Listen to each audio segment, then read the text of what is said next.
नमस्कार, कलाम एकेडमी के YouTube channel पर आप सभी विद्यार्थियों का बहुत बहुत स्वागत है, अभिनंदन है, आदाब, आभार, इस्तकबाल, वेलकम, खैर मकदम है, सबको सुप्रभात। आइए बिना किसी समय को बर्बाद किए हुए हम शुरुआत करते हैं आज की क्लास की। पहला क्वेश्चन था कि निम्नलिखित में से कौन सा कथन सही नहीं है।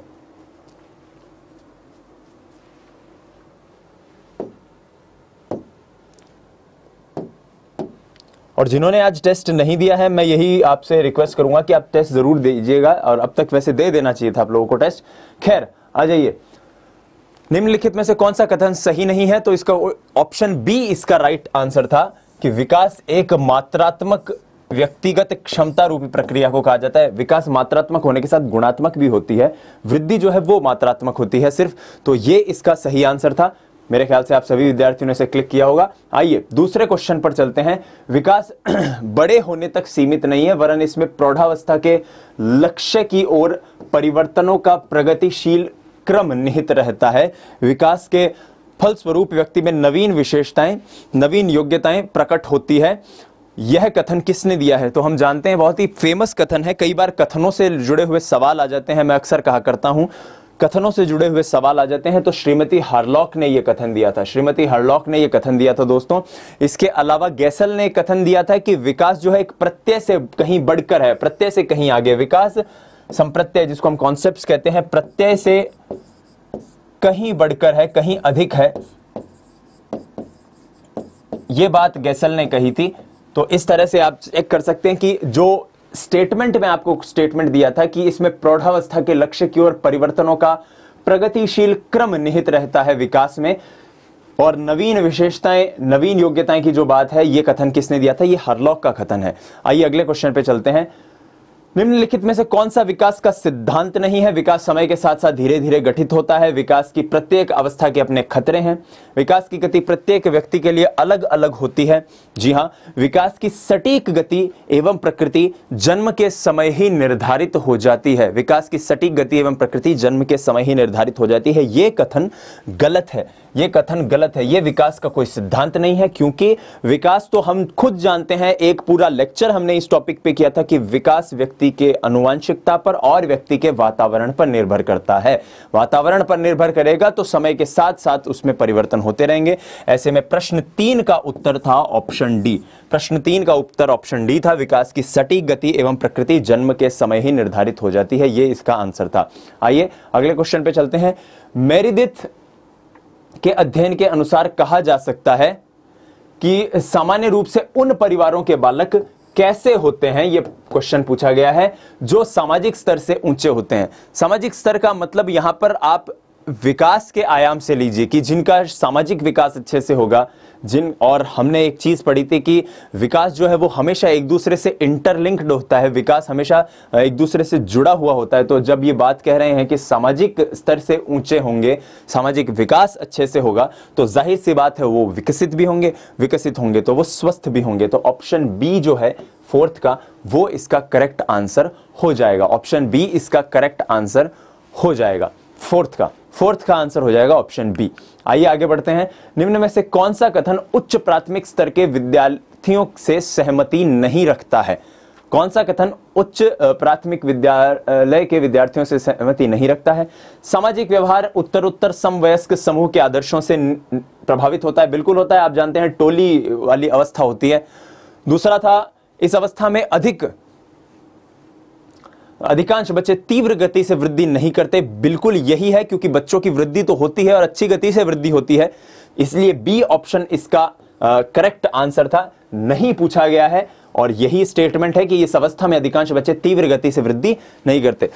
तीसरे और चौथे ऑप्शन को और देख लेते हैं कि बौद्धिक एवं सामाजिक व्यवहार पर स्वयं प्रभाविता का महत्वपूर्ण प्रभाव होता है। बिल्कुल, जो आपका जो व्यवहार होता है उसमें आपके अंदर आत्मनिर्भरता आती है, और इस तरह की चीजें जब आती रहती हैं तो धीरे धीरे उसमें स्व प्रभाविता का महत्व पड़ता है। और अधिकांश विद्यार्थी विशेष रूप से स्व केंद्रित हो जाते हैं। तो यह भी आप जानते हैं कि इस अवस्था का एक गुण है, बच्चे में एक आत्म केंद्रित होने की भावना का विकास होता है।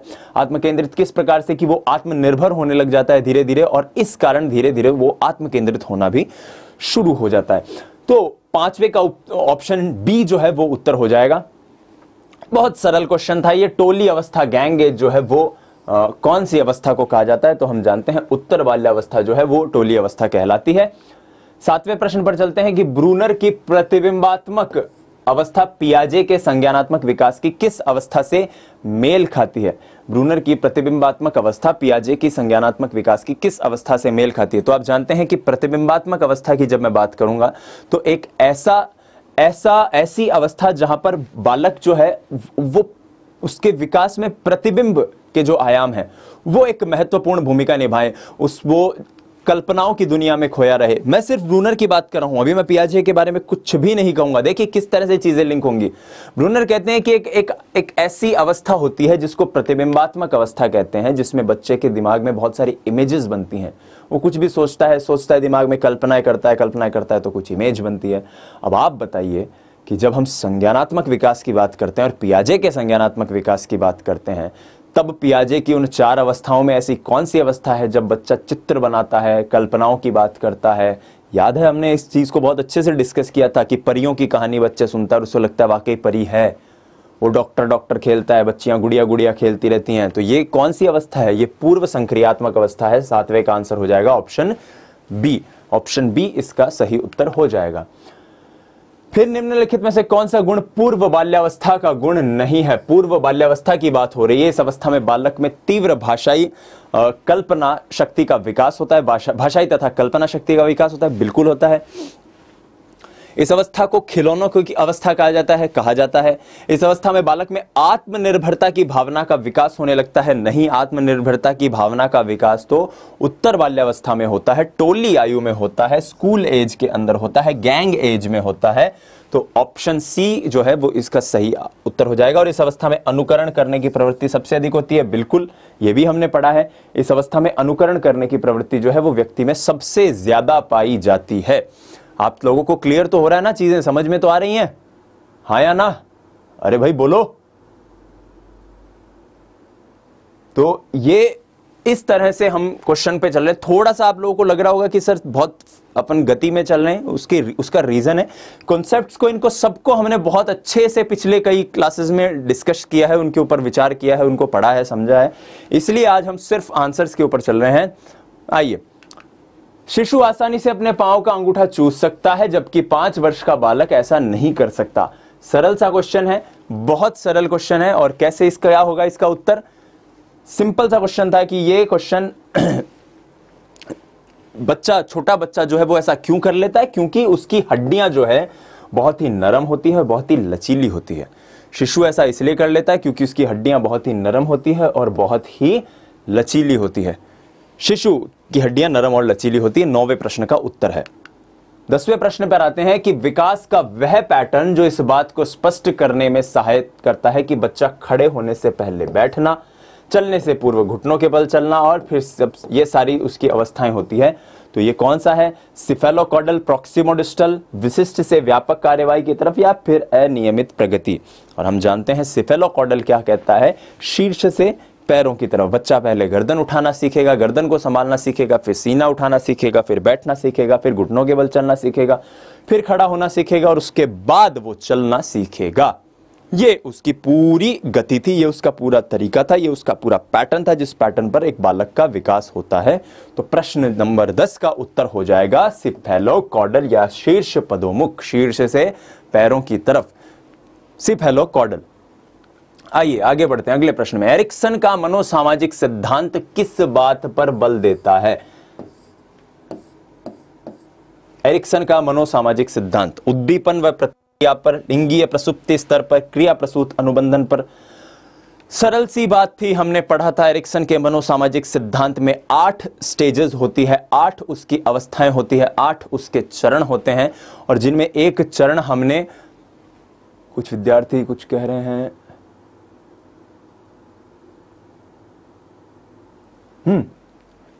8 उसके चरण होते हैं। और उसमें जो डी ऑप्शन था जो दिया हुआ था 11वें क्वेश्चन के अंदर, वो सीधे सीधे जो उसका चरण था उसी से लिया हुआ था। परिश्रमशीलता बनाम हीनता का जो स्तर है, जो मनोसामाजिक सिद्धांत एरिक्सन साहब ने दिया है, उसके अंदर जो आपका ये ऑप्शन है परिश्रमशीलता बनाम हीनता, जब बच्चा विद्यालय के अंदर आता है तो वो ऐसी गतिविधियां करता है जिसको आप इंडस्ट्रियस कह सकते हैं। जैसे हमने जब वीडियोग्राफ भी देखा था तो उसमें आपको ध्यान हो तो एक बच्चा एरोप्लेन बनाता है और एरोप्लेन उड़ाता है, यानी बच्चा स्कूल की गतिविधियों में भाग लेगा, वो पढ़ाई में इंटरेस्ट लेगा, वो वाद विवाद प्रतियोगिता में, स्कूल के सांस्कृतिक गतिविधियों में हिस्सा लेगा। तो इस तरह से उसके अंदर परिश्रम करने का भाव आता है। और यदि इस भाव को कहीं दबा दिया जाए, यदि इस भाव को उचित प्रोत्साहन नहीं मिले तो उसके अंदर हीनता की भावना आती है। यह हमने देखा था परिश्रमशीलता बनाम हीनता का स्तर। आइए 11वें के बाद हम जब 12वें प्रश्न पर चले हैं तो उसमें लिखा हुआ था कि कोहलबर्ग के नैतिक विकास का लक्षण इनमें से नहीं है। कोहलबर्ग के नैतिक विकास के हमने देखे थे कि 3 अवस्थाएं होती हैं और हर अवस्था में 2 चरण होते हैं, 2 चरण होते हैं। इसके अनुसार पूर्व लौकिक स्तर में नैतिक तर्कना दूसरे लोगों के मानकों से निर्धारित होती है, न कि सही या फिर गलत से, कि अपने आंतरिक मानकों के द्वारा। बिल्कुल, हमने जब पढ़ा था कि 3 अवस्थाएं होती है पूर्व लौकिक, जिसको जब हमने पढ़ा था तो हमने उसको पूर्व रूढ़िवाद पढ़ा था कि रूढ़ियों के आधार पर। यहां पर देखिए दोस्तों, लौकिक शब्द इस्तेमाल किया गया है। उसका कारण यही है कि परीक्षा में कुछ इस तरह का अलग आ जाए जो आपने पढ़ रखा उससे, तो आपको कंफ्यूज नहीं होना है। रूढ़ी, परंपरा या विचारधाराएं या लौकिक अवस्थाएं, ये सारी वही चीजें हैं। आप इसके आशय पर जाएंगे, आप इसके भावार्थ पर जाएंगे तो वही बात कही गई है इसमें। पूर्व लौकिक स्तर पर नैतिक तर्कना दूसरे लोगों के मानकों पर निर्धारित होती है। हमने बिल्कुल इसे पढ़ा था कि आदमी या तो ये देखता है कि कोई चीज सही है या नहीं है, इन्हीं के ऊपर बात करता है कि उसका फायदा हो रहा है या नहीं हो रहा, या उसको इससे दंड मिलेगा या पुरस्कार मिलेगा, इसके ऊपर बात करती है। तो ये ऑप्शन तो सही है। इसके अनुसार लौकिक स्तर पर, लौकिक अवस्था की जब हम बात करते हैं तो बालक का अहंकार उसकी नैतिक तर्क शक्ति का आधार बनता है। आप ये भी बताते रहिए कि किस किस ने इसको गलत किया। क्लास में तो आए थे, लेकिन क्लास में ये चीजें वीडियोस में जब हमने लेक्चर्स जब किए थे तब पढ़ी थी, उसके बावजूद गलत करके आ गए, ये बताइएगा। लौकिक स्तर वाला हमने देखा था कि एक बच्चे की पिटाई हो रही थी, और तीसरा और चौथा स्तर जिसको हम लौकिक स्तर कहते हैं, उस स्तर में क्या हुआ था,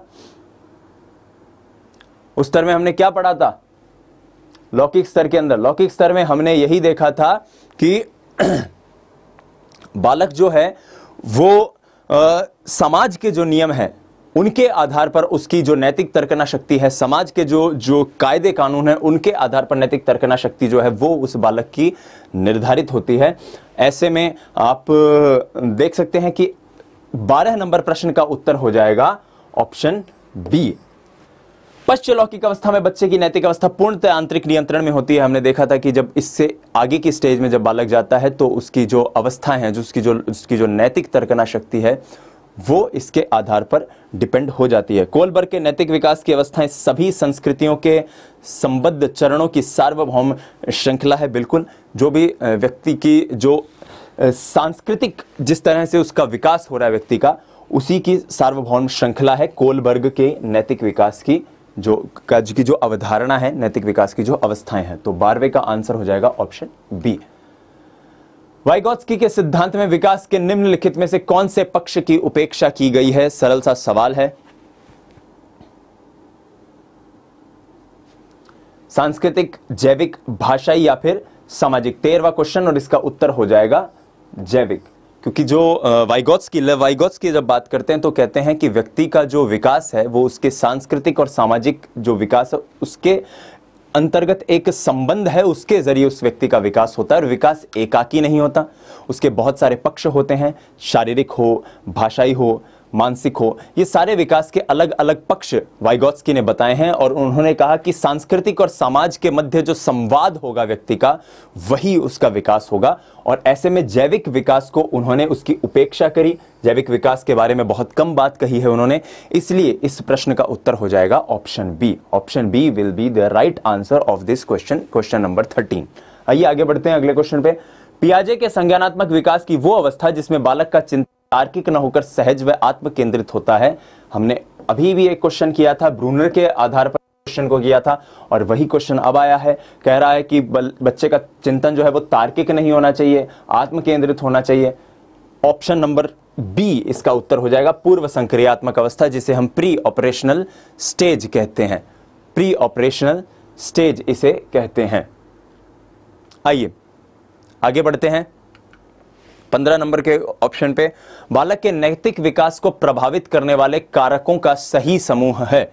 तो बालक का नैतिक विकास किस किस चीज से प्रभावित होता है? ऑप्शन नंबर 15 आप देखिए, बिना इसको सोचे कि ये कोई मनोविज्ञान का कॉन्सेप्ट है या नहीं है, बहुत साधारण तरीके से भी हम इस क्वेश्चन को देख सकते हैं कि बच्चे का परिवार, बच्चे का विद्यालय, कैसे दोस्त, कैसा समाज उसका है, उन सबके आधार पर उस व्यक्ति के जो नैतिक विकास है वो प्रभावित होता है, उस व्यक्ति का नैतिक विकास प्रभावित होता है। तो इस प्रश्न का 15 नंबर प्रश्न का उत्तर हो जाएगा ऑप्शन डी। ऑप्शन डी इस प्रश्न का सही उत्तर हो जाएगा। निम्नलिखित में से कौन सी क्रिया वृहद गत्यात्मक कौशल से संबंधित नहीं है? वृहद गत्यात्मक कौशल से संबंधित नहीं है। इस क्वेश्चन को और इस कॉन्सेप्ट को हमने बहुत अच्छे से डिस्कस किया था लेक्चर में भी। वृहद गत्यात्मक कौशल मतलब वो सारे कौशल, वो सारी मोटर स्किल्स आदमी की जिसमें जो मसल्स हैं उनका एक बहुत भारी स्तर पर इस्तेमाल हो। और जब हम सूक्ष्म गत्यात्मक कौशल की बात करते हैं तब हम कहते हैं कि मसल्स के बहुत छोटे छोटे मतलब यूज उतने ही हो रही है, लेकिन फाइन मोटर स्किल्स होंगी, फाइन लेवल पर होगा। जैसे मान लीजिए एक तो व्यक्ति का दौड़ना हुआ, एक व्यक्ति का पेंटिंग करना हुआ, तो आप देखिए मसल्स के दौड़ने में तो पूरी शरीर का इस्तेमाल हो रहा है, लेकिन जब वो पेंटिंग कर रहा है तो कि सिर्फ उंगलियों का इस्तेमाल हो रहा है। तो इसलिए इसे फाइन मोटर स्किल्स और ग्रॉस मोटर स्किल्स इसे कहा जाता है। आप देख सकते हैं मैंने पेंटिंग का उदाहरण दिया। लिखना जो है वो एक सूक्ष्म गत्यात्मक कौशल है, ना कि वृहद गत्यात्मक कौशल। लिखना एक सूक्ष्म गत्यात्मक कौशल है। यहां से इस प्रश्न को 16वें नंबर के प्रश्न को आप कर सकते हैं। बालक का शारीरिक विकास किस पर निर्भर करता है? एक पूरा लेक्चर हमने इसके ऊपर किया है। वंशक्रम एवं वातावरण है। इस बात को आप रट लीजिए। संभावना होती है अगर वंशक्रम वातावरण पर कोई और क्वेश्चन नहीं मिलता तो वो क्वेश्चन ऐसा बना देता है जिसका उत्तर वंशक्रम और वातावरण होता है। यदि वंशक्रम वातावरण पर कोई उत्तर क्वेश्चन नहीं बनेगा तो ऐसा क्वेश्चन बनेगा जिसका उत्तर वंशक्रम और वातावरण होगा। ऐसा कई बार देखा गया एग्जाम में। तो इस क्वेश्चन का उत्तर हो जाएगा, किस पर निर्भर करता है शारीरिक विकास? वंशक्रम पर निर्भर करता है, आनुवांशिकता पर निर्भर करता है, और कैसे वातावरण, कैसे पर्यावरण, कैसे परिवेश में वो बच्चा रहता है, इस पर भी निर्भर करता है। किसी नवजात शिशु के गाल को छूने पर वो अपने सिर को छूने वाली दिशा में घुमाता है। इस क्रिया को किस नाम से जाना जाता है? इस क्रिया को किस नाम से जाना जाता है? हमने जब इसको पढ़ा था तो बहुत अच्छे से इसे पढ़ा था कि रूटिंग नाम की एक क्रिया होती है जिसपे बच्चे के गाल को, जब नवजात शिशु के, अपनी बात नहीं कर रहा हूं कि आप ना कोई हाथ लगा लेना, आप आठिन बठिन मुंडो करा लाग जाऊंगा, नहीं। नवजात शिशु के जब गाल को छुआ जाता है तो उसका जो चेहरा है एक रिफ्लेक्स एक्शन उसमें होता है, एक प्रतिवर्त क्रिया उसमें होती है, और वो बालक उस तरफ अपना चेहरा घुमा देता है। उसके गाल को छुआ, उस बच्चे ने चेहरे को उस तरफ घुमा दिया। इस टॉपिक को, इस कॉन्सेप्ट को, इस पूरी अनुक्रिया को रूटिंग कहा जाता है। तो रूटिंग इस प्रश्न का सही उत्तर हो जाएगा। रूटिंग इस प्रश्न का सही उत्तर हो जाएगा। फिर हम बात करते हैं बेबिन्स्की और बेबीकिन और ग्रहण। तीन चीजें इसके अंदर और कही गई हैं। तीन चीजें इसमें और कही गई हैं। तो बेबिन्स्की में क्या होता है कि बच्चे के तलुए पर आप मारते हैं। बच्चे का जो तलुए होते हैं, पैरों के तलुए होते हैं, उस पे उसे मारा जाता है, उसे बेबिन्स्की कहा जाता है।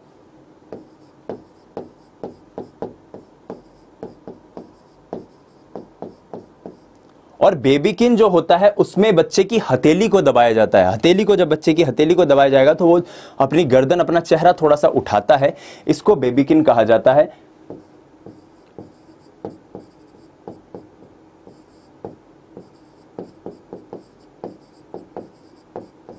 तो इस तरह से आप इसे देख सकते हैं।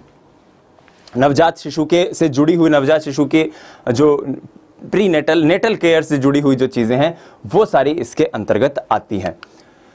बाल्यावस्था के संवेगात्मक विकास का, बाल्यावस्था को संवेगात्मक विकास का, माफ कीजिएगा, अनोखा काल किसने कहा है? संवेगात्मक विकास का अनोखा काल किसने कहा है? तो कोल एंड ब्रूस ने यह बात कही है कि बाल्यावस्था जो है वो व्यक्ति के संवेगात्मक विकास का एक अनोखा काल है।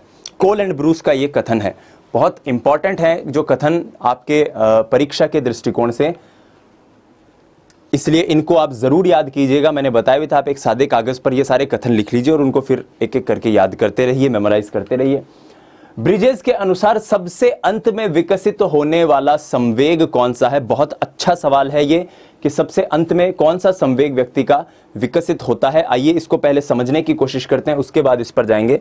तो ब्रिजेस कहते हैं सबसे पहले बालक में उत्तेजना विकसित होती है। उत्तेजना से बालक में विकसित होते हैं। आप समझिए, जब बालक 3 महीने का होता है ना, 3 महीने का जब बालक होता है तो उसमें उत्तेजना जैसा एक संवेग होता है, और इस उत्तेजना संवेग से जब निकलता है दुख और आनंद, दुख और आनंद, दुख से विकसित होती है भय, घृणा और क्रोध। 6 महीने के लगभग भय, घृणा और क्रोध, इनका विकास 6 महीने के आसपास होता है और दुख से होता है। वहीं आनंद की अगर बात करें तो आनंद से विकसित होता है उल्लास, करीब करीब 12 महीने के आसपास उल्लास और अनुराग।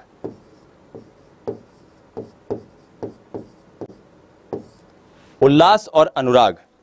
जब बालक 18 महीने का होता है तब उसमें ईर्ष्या का गुण विकसित होता है। जब बालक 18 महीने का होता है तब उसमें ईर्ष्या का गुण विकसित होता है। और जब बालक 24 महीने के आसपास होता है तब अनुराग से हर्ष का विकास होता है।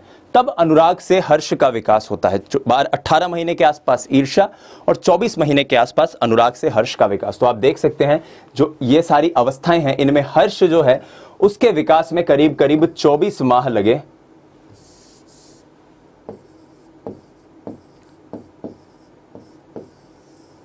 करीब करीब 24 माह लगे और उस बालक के अंदर हर्ष का विकास हुआ, हर्ष जैसे संवेग का विकास उसके अंदर हुआ।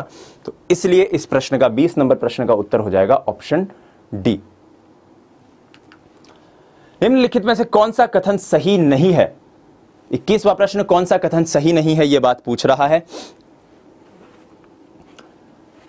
वंशानुक्रम माता पिता से संतान में गुणों का संचरण है, बिल्कुल। विकास प्राणी और उसके पर्यावरण की अंतक्रिया परिणाम है, बिल्कुल। वंशानुक्रम व्यक्ति की जन्मजात विशेषताओं का शोधन है, नहीं।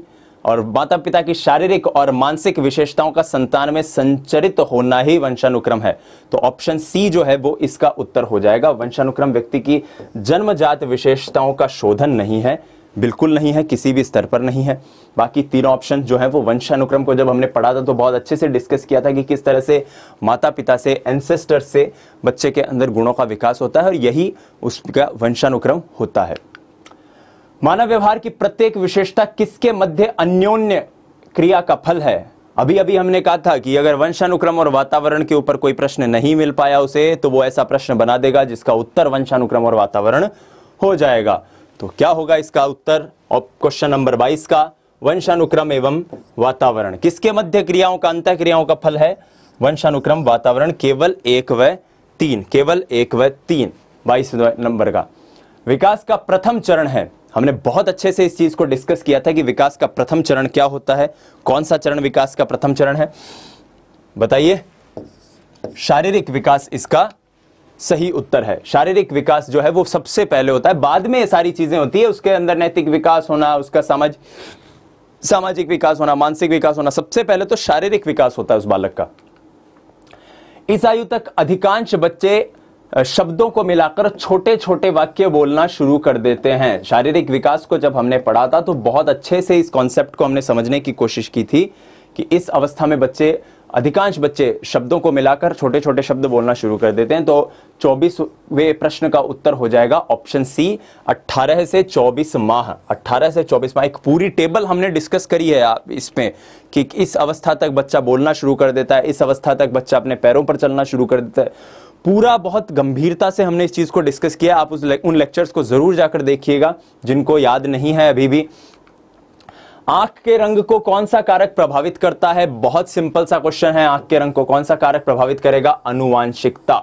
अनुवांशिकता, किसी की आंखें काली होती हैं, किसी की भूरी आंखें होती हैं। तो ये सब किसके आधार पर होती है? जेनेटिक होती है दोस्तों। जेनेटिकली ये चीजें जो हैं वो बच्चे के अंदर आती हैं।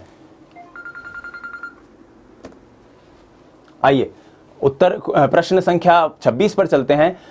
वंशानुक्रम से संबंधित नियम है, कौन कौन से नियम है? वंशक्रम एवं वातावरण को जब हमने पढ़ा था तो ये सारे नियम हमने देखे थे।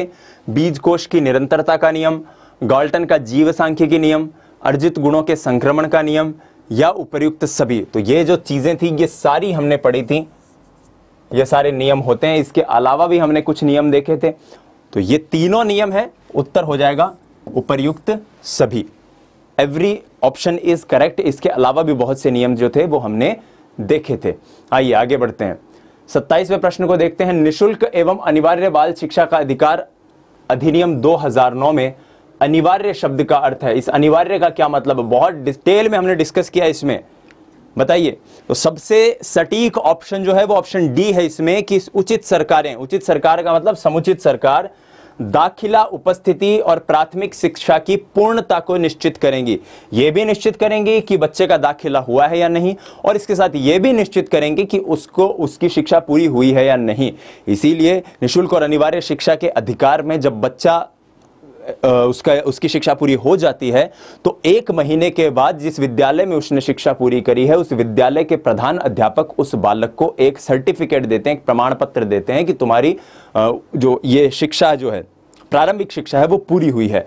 इसलिए उचित सरकार दाखिले की उपस्थिति और प्रारंभिक शिक्षा की पूर्णता को भी सुनिश्चित करेगी। प्राथमिक नहीं है, यहां पर मैंने गलती से बोल दिया था, प्रारंभिक शब्द है यहां पर।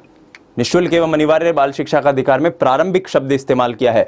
जब राजस्थान के आरटी को जब हम पढ़ते हैं तो राजस्थान के आरटी ने कहा है कि जिसको भारत का आरटी प्रारंभिक शिक्षा कहेगा हम उसको उच्च प्राथमिक शिक्षा कहेंगे, यह ध्यान रखिएगा।